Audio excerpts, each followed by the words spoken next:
첨성대, 간이, 혼천이, 역사 속 위대한 발명품. 이들의 공통점은 밤하늘 별을 관측한다는 거죠. 천문학 박사들이 있어서 그 하늘의 그 천문에 대해서 많은 관심을 갖고 청동기 시대에 고인돌 덮개돌에 남아있는 별자리 그림에서부터 찾아볼 수가 있을 것 같아요. 그것이 현대 천문학의 발달에 바탕이 됐다는 것을.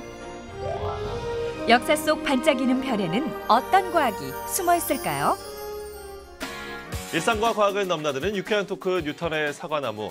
지난 시간에는 별의 일생에 대해서 함께 이야기를 나눴는데요.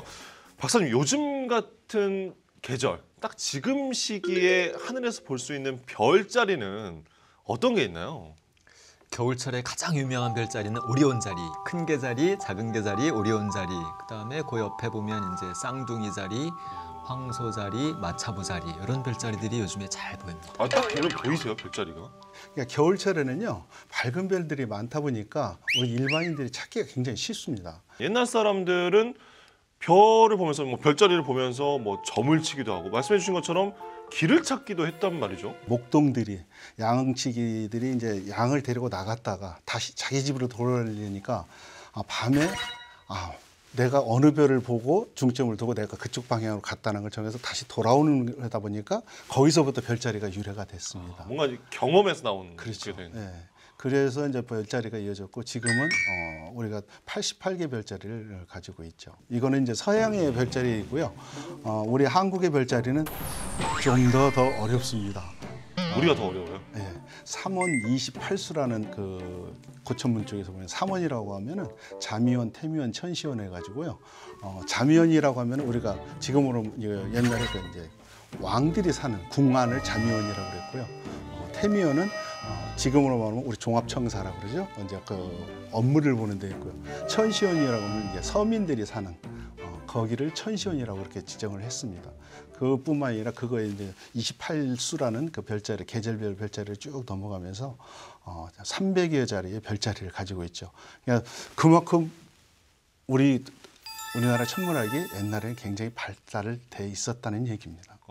우리 조상들의 별자리, 별 관측하면 딱 떠오르는 게 첨성대잖아요. 첨성대가 동양에서 가장 오래된 천문대로 알려져 있죠.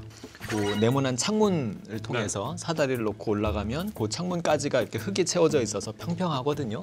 이렇게 올라가서 또 안쪽에 사다리를 가지고 위에 올라가서 위에 이제 돌판 같은 게 있으면 그 위에서 관측을 했을 것이다 이렇게 추측을 하고 있고요. 돌이 전체가 360개 정도 되니까 1년을 상징하는 것이고 기단부랑 몸체까지 다 합치면 28층이 되거든요. 네. 그게 아까 말씀하신 28수. 동양의 28수 별자리를 상징하고 네모난 창문이 있는데 위에 12개의 층, 아래에 12개의 층이 있어요. 그래서 합치면 그게 1년 12달, 그다음에 24계절, 24절기를 상징하기도 하죠. 그래서 우리 조상들이 자연을 상징적으로 그 조형물에 표현했다.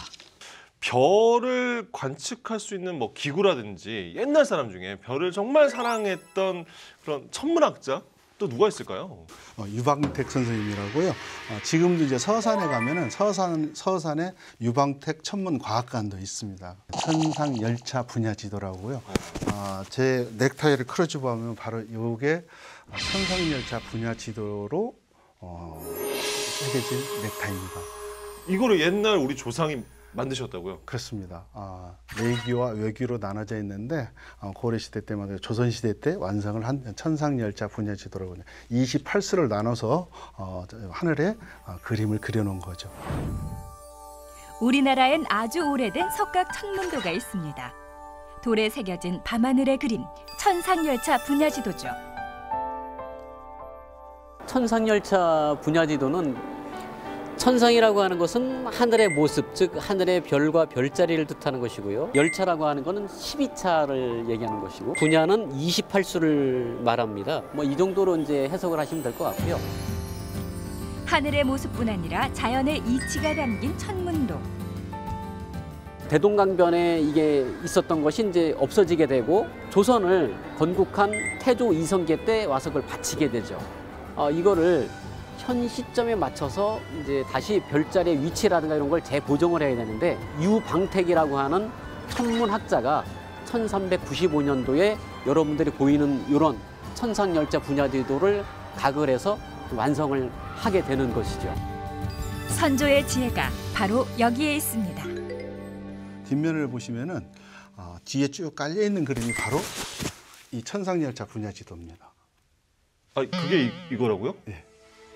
아, 그 지금 이제 기고 뒷면에 보이는 그렇죠. 것이 이거 뒷면에 있는 거 말씀드려요. 그 유방택 선생이란 이름은 상당히 생소하거든요. 별 볼 일 있는 사람들만 아는 이름이죠. 천상열차 분야지도가 이제 석각천문도라고 해서 가로가 1.2m 정도, 그다음에 높이가 한 2.1m 정도 되는 굉장히 큰 돌판에 앞뒤에 이제 그 석각을 해서 이렇게 돌을 파가지고 별자리 지도를 새겨놓은 겁니다.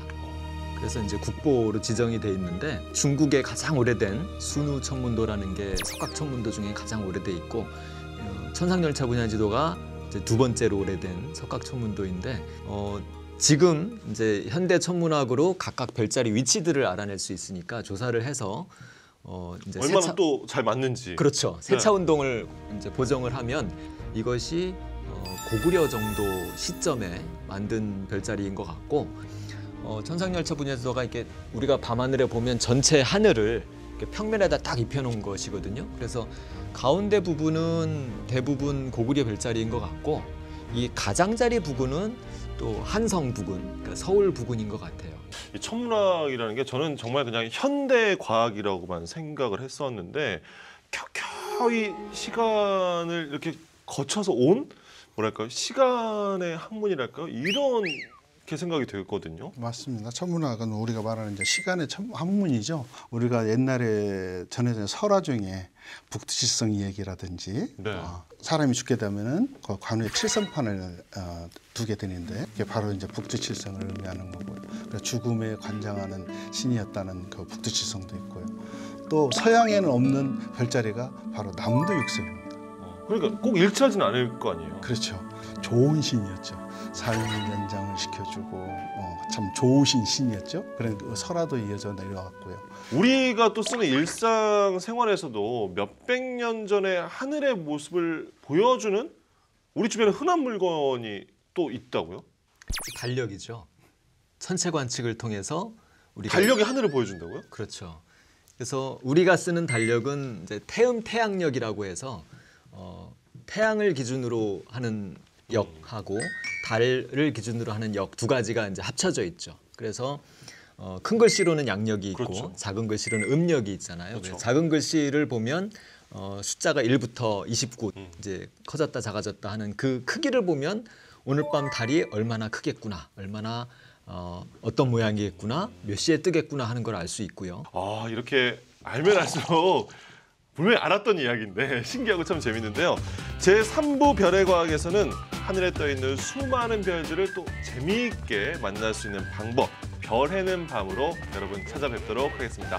밥 먹고 딱 10분 함께 하시면 여러분의 일상이 더욱 즐거워집니다. 뉴턴의 사과나무.